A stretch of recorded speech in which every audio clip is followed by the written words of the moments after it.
So, ito na mga kaibigan. Gaya ng nabanggit ko doon sa una kong content mga kaibigan. Ito na. Dito na tayo sa versikulo siyam ng kabanata 2 ng Genesis mga kaibigan.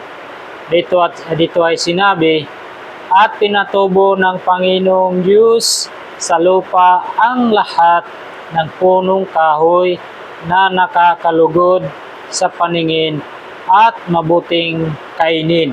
O ayan ang sabi ko. Nauna pala na, kaya pala nilagay ng Diyos ang tao doon dahil may balak siya.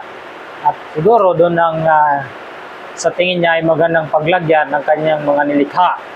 So dahil ang tao ay kumakain at nangangailangan ng pagkain, kaya nagpatubo siya mga kaibigan ng mga punong kahoy na nakakalugod sa paningin at mabuting kainin. So hindi lang yun mga kaibigan, nagpatubo din ng Diyos. Gayon din ang punong kahoy ng buhay. So nandun din niya pinatubo ang punong kahoy ng buhay. Kung ano man ang layunin niya, yun ay hindi ko na alam. Ba't niya pinatubo doon ang puno ng buhay? Siyempre, sa mga nakakalam dyan na magaling din sa pagtuklas ng mga nakatagong sikreto ng Biblia, mga kaibigan, pwede niyong ibahagi ang inyong nalalaman. So, sinabi niya ng buhay, sa gitna ng halamanan. Okay, doon sa gitna ng halamanan niya pinatubo ang punong kahoy ng buhay. Kasama na doon.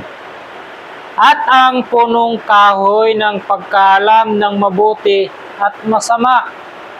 So, nandoon na mga kaibigan, isinama na doon, nagpatubo ang Panginoong Diyos ng mga punong kahoy na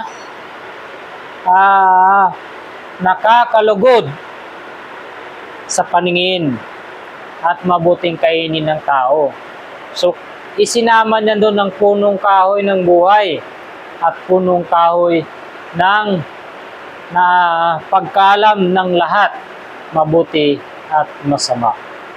Yun ang kinain nila ni Adan at ni Eva, mga kaibigan, ang kahoy na siyang nagbigay ng kaalaman ng lahat. Kaya nga, sa ngayon na panahon, mga kaibigan, ng mga tao ay kung ano-ano na lamang ang naiisip, minsan mabuti, minsan masama, at minsan masama, at minsan mabuti. Bakit nga ba nasabi ko, minsan masama at minsan mabuti? Kasi minsan ang tao ay nakaisip ng masama, at sa pag-iisip niya ng masama, nakaisip siya ng mabuti, kaya iniwan niya ang masama. At mayroon namang mga mabuti, sa hindi natin alam na kadahilanan, ay nakaisip ng masama, at iniwan ang pagiging mabuti, at ginawa ang masama. So yun, bakit yun ganun ko sinabi mga kaibigan? Kasi yun ang nangyayari. May mga taong mabubuti na gumawa ng masama at may mga taong masama na gumagawa ng mabuti.